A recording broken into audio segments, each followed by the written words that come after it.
घोटकी हक TV 5 news reporter Sudhir Ahmed Mirani. Ghotki हारी action committee जे platform ता ज़मींदारन हारन सियासी समाज के अगवानन वडी तादाद में शिरकत कई,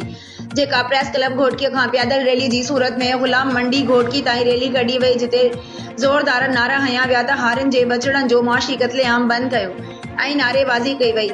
ऐं एसी घोटकी ऐं एग्रीकल्चर डिपार्टमेंट खिलाफ ऐं डीसी घोटकी के खिलाफ सख्त नारेबाज़ी कई वई। गुलाम मंडी डीलर माफिया जे करें किबलो दुरुस्त न कयो त ईंदड़ सूमर ते गुलाम मंडी घोटकी के मुकम्मल शटर बंद हड़ताल करे चइनी तरफ़न खां बंद कियो वेंदो। गल्ला मंडी खां पैदल वरी रैली जी सूरत में एसी घोटकी जी ऑफिस अंदर एहतजाज कयो, जिते सख्त नारेबाज़ी खां पोइ एसी घोटकी पंहिंजे असिस्टेंट खे मोकिलियो ऐं चयो त मुज़ाहिरीन सां ॻाल्हि ॿोल करायो। जंहिं खां पोइ हारी एक्शन कमेटी जे अॻवाननि महबूब घोटो, एहसान कलादी, रफ़ीक अहमद थीम, वडेरो शाहजहान घोटो, वडेरो हबीब घोटो, डारो ईसन घोटो, अलिफ चाचड़, कामरेड अकरम थीम, रशीद सिंधी, वहाब सहतो मुलाकात कई, जंहिंमें एसी घोटकी चयो त ईंदड़ जुमे ते डीसी घोटकी एग्रीकल्चर डिपार्टमेंट ऐं सरकारी इदारनि जे ऑफिसनि सां मीटिंग रखी वई आहे, जंहिंमें हारिन साफ़ी यूरिया खाद जी बोरी ते नाजाइज़ रेट 1500